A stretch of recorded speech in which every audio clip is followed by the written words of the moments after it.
Wasn't that great?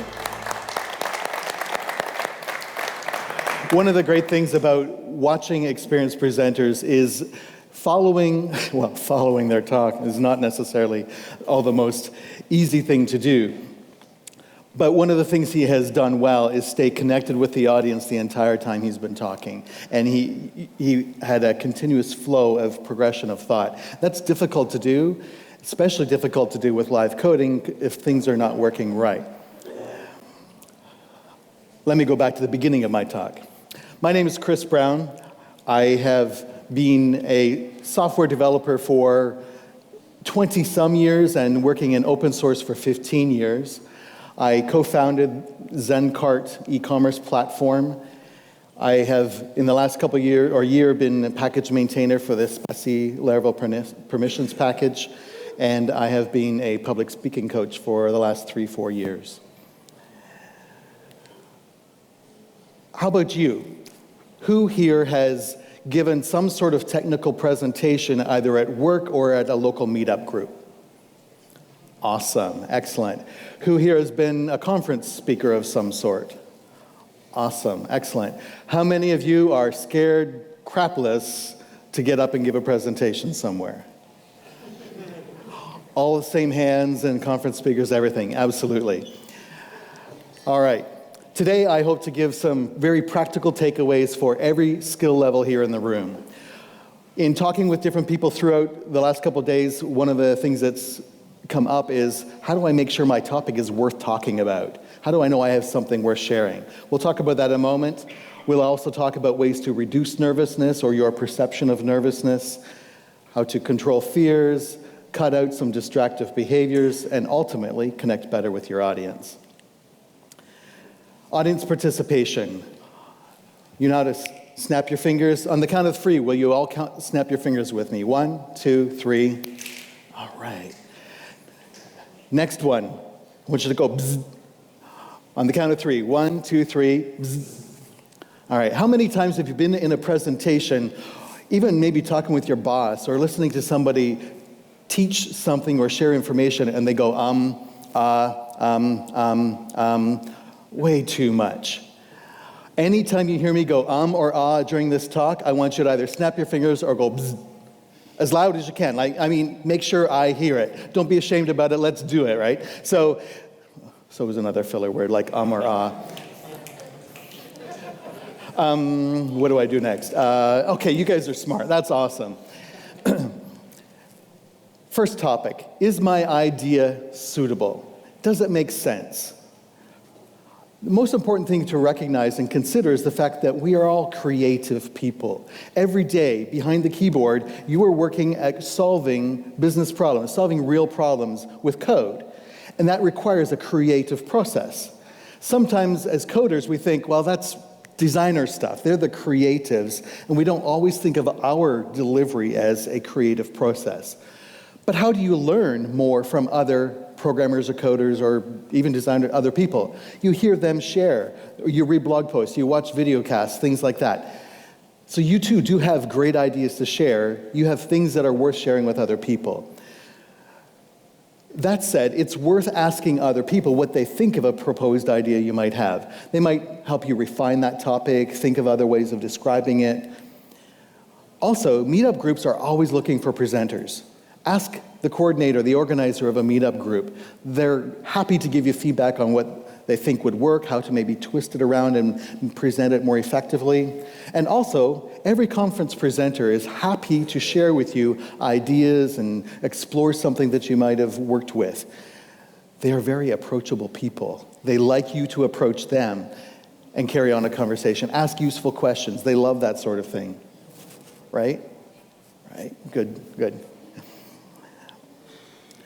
That said, first critique for Marcel's presentation.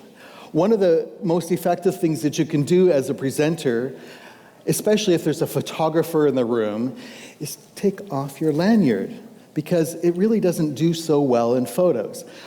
Some people would argue, what does it matter? But when you come back later and you get that photo of you presenting, it's much less clutter and noise. Small thing maybe, but worth considering and thinking of. It actually makes you look more professional. When you look at very professional presentations, very often, if they've coached the presenters, like TED Talks and things like that, you don't see them wearing a lanyard. Take it off. It's much easier to connect with your audience. One less barrier between you and them. When you're giving a presentation, how do you make sure that you are very well comprehended? First of all, use simple words. Sometimes we have jargon that gets confused and mixed up in things, and maybe not everybody in the room recognizes that jargon.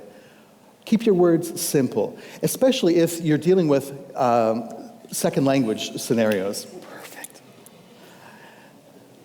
I had planned to sneak some in intentionally, but sometimes you just, they're not intentional. It's a great way to get the audience to be paying close attention. Simple words. Don't use complicated words unless they explain something very specifically. If you're educating about that word, go for it. Next, slow down. Pause. There's nothing wrong with silence. Unless you feel really awkward with prolonged silence. But the audience needs a chance to file away the things that you just said. So give them a moment between your points to file away, process, store it somewhere. Don't worry about a pause, especially if you're trying to find your words. And if you have caught yourself about to say, if you catch yourself, if you know that you're about to do that, just pause. It's fine. In fact, it's good because you give the audience a chance to process and you're not using filler words and being distracting. Additionally, if English is a second language, ironically, this conference is in English, and for many of us, English is not a first language. The irony of that is we are experiencing multiple different accents being spoken at us, and we don't always follow well what that other accent is. So if you know that you have a strong accent or you might be difficult to understand by the other person who you're communicating with, start your presentation slower. Just say your words slower for the first minute or two so that they can warm up to your voice, your accent, your pace, and then continue on with a normal speed at some point, because you're going to forget to stay slow anyway. So let it go ahead and speed up to a natural pace. It's just one way to bridge the gap between multiple language barriers. And finally, speak to the back of the room. If I just speak to Christophe in the front row, it's harder for everyone else to hear what's going on.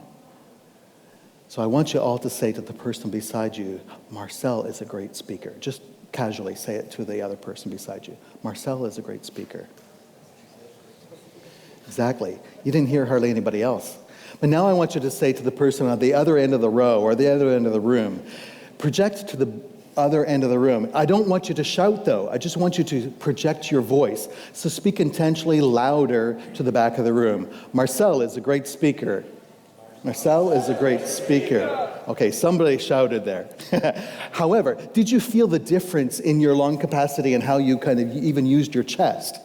The difference is significant because you can speak louder and project and not exhaust yourself for the length of your presentation by just simply intentionally speaking to the back of the room so the people in the back can hear. Don't worry about the people in the front row unless you're spitting on them. Speak to the back row. Sometimes we can do things that are distracting to the audience, like, So the purpose of this little buzz or finger snap exercise, I want you to start doing that with your work colleagues, maybe even your partner. Get permission first, explain why you're doing it. Bzz, bzz. But it helps you create a sense of awareness of what you are doing and when you are using a filler word of some sort. And by creating that awareness for yourself, you can stop doing those things, and then you are no longer the distraction to your audience. Fidgeting. I'm holding a pointer. I'm worse if I'm holding a pen, because I actually end up pointing and it becomes a prop and a gesture tool, and it's kind of, not supporting my message. It's a bit distracting, and I mean, I'm not going to go into talking about gestures as a general principle. However, if you find yourself, I've been pointing with this thing in my hand, just put it down, get it out of your hand. You become, again, much more authentic. It's much like taking the lanyard or the name tag off. You have one less barrier between you and your audience. Some of the reasons we use it as a gadget or a fidget thing is we're actually trying to subconsciously create a barrier, as small as it is, to kind of deal with our own nervousness. But if you intentionally take it away, then you can start to feel, okay, what did that feel like? Okay, that's just a bit of nervousness. No big deal. It's actually normal. If you've given a talk before, or conference talk, meetup, you missed it. Meetup groups. If you've given a presentation before, have you ever felt nervous before giving it? It's totally normal. The most experienced presenters still feel nervous at the beginning of their talks. The way to deal with that is to simply connect with your audience and say, okay, I recognize that adrenaline in my system is actually a really solid reminder that I care about focusing on my message so the audience gets the maximum positive takeaway from what I have to share.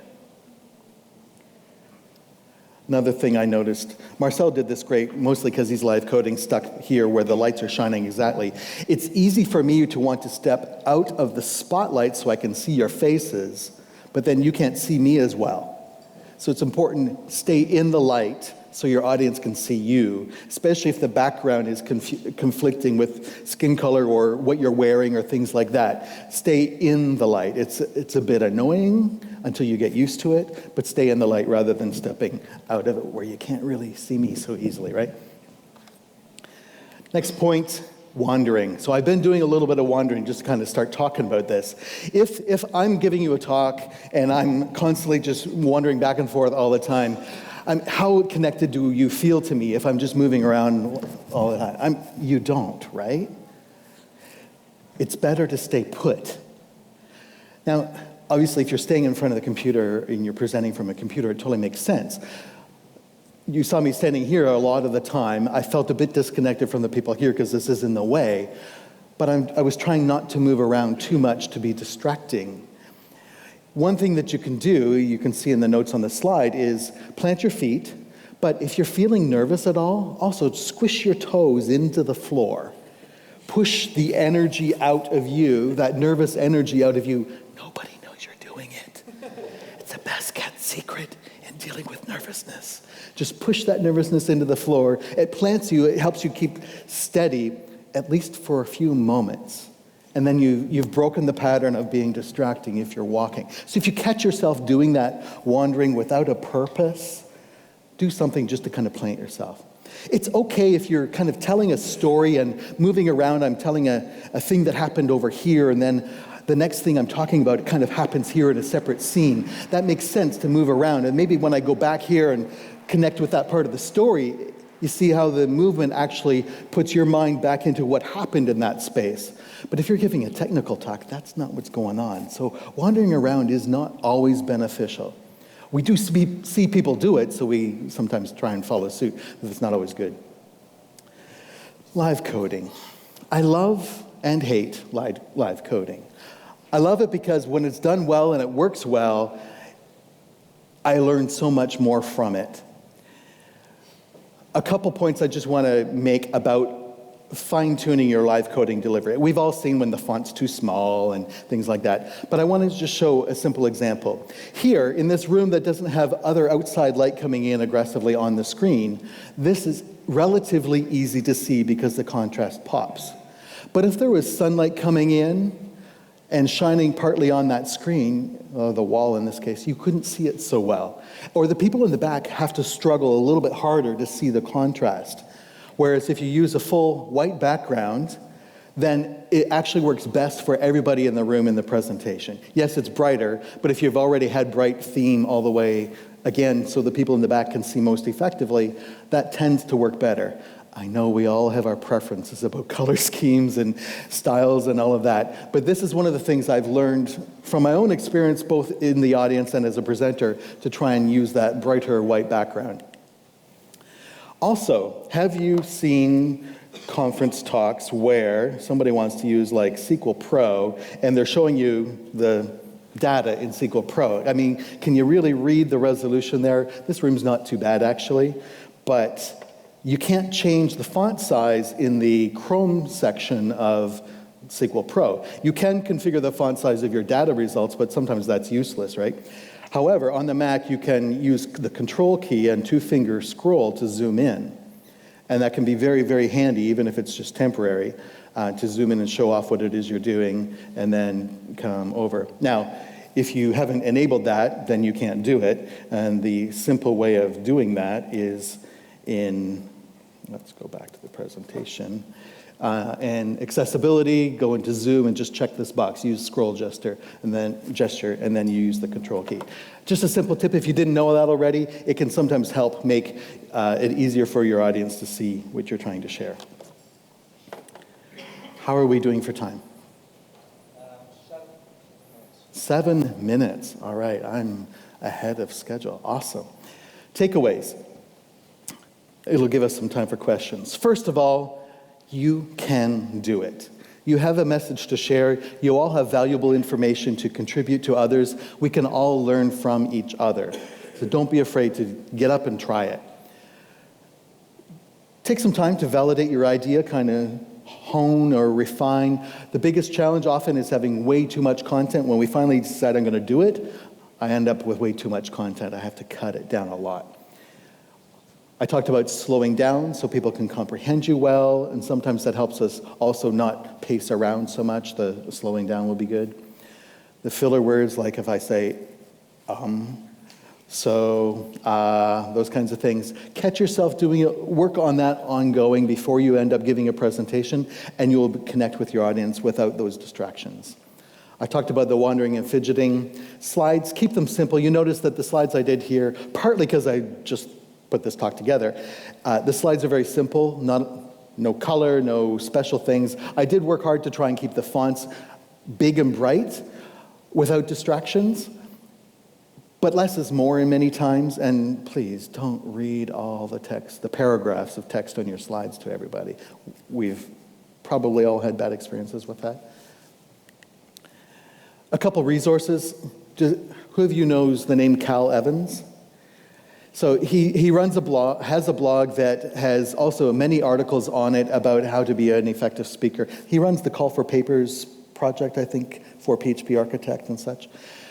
Great resource to get ideas about how to be a conference speaker. He's got specific articles about that very topic. Anybody heard of Toastmasters before?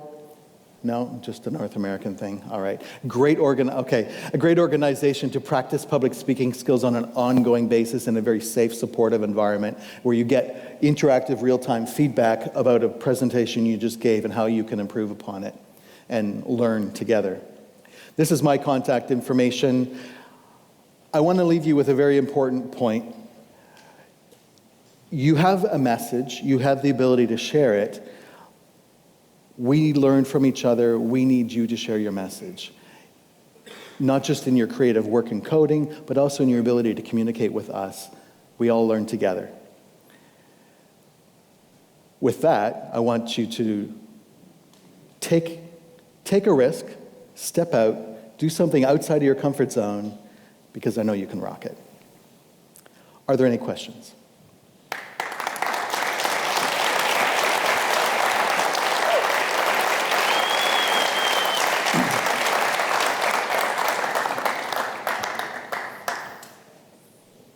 Questions?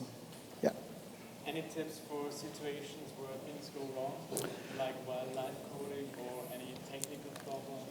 Sure. So if you have a technical problem or live coding goes wrong or whatever, the most important thing is just remain calm, cool. I mean, things happen. We all know things happen, right?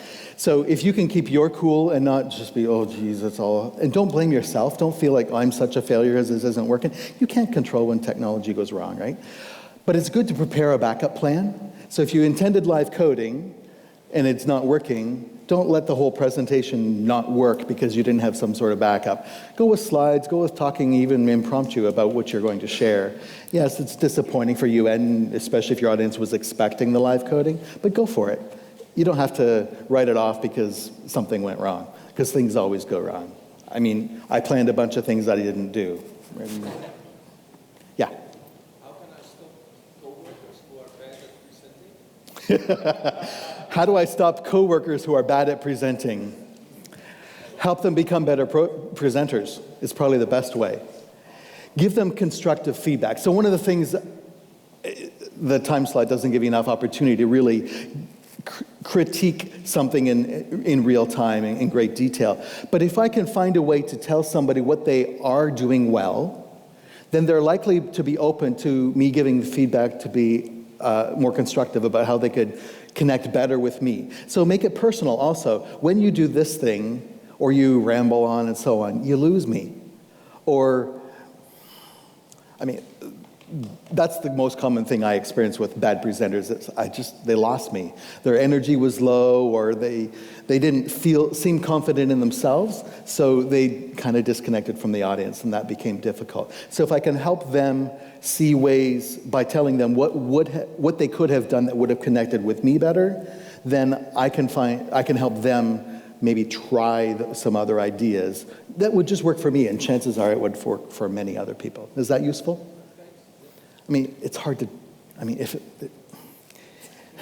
sometimes there's just situations you can't do much about, right? But if you can maybe negotiate with them to buzz or snap at them and let them do the same back at you. Do that in your workplace and have a supportive sort of environment like that. Gives you a chance to earn the right to give feedback because you're all learning and growing together. That's one way. Any other questions? Okay, one final tip. Always good when you're giving a time for questions to have some prepared questions in case people don't have one.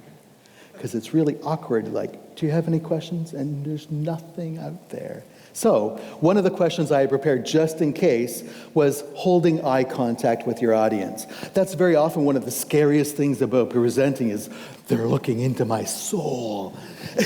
That's the feeling we get, right? If I can't see all your faces because of these stinking lights, but the key is if I look at one person, the person beside them probably thinks I'm looking at them, but if I hold their eye contact for a complete thought, just finish to the pause in my sentence, and then I look to another person for a complete thought, and then to another person for a complete thought. Every section that I looked at felt like I connected with them, not just flitting my eyes around, but I actually connected kind of in that thought, so they all feel connected to. Something you can just try and practice. Hold the eye contact for a complete thought. It works in stadiums, and it works in very small rooms around a boardroom table as well. That's all I've got for you. Thanks, everybody.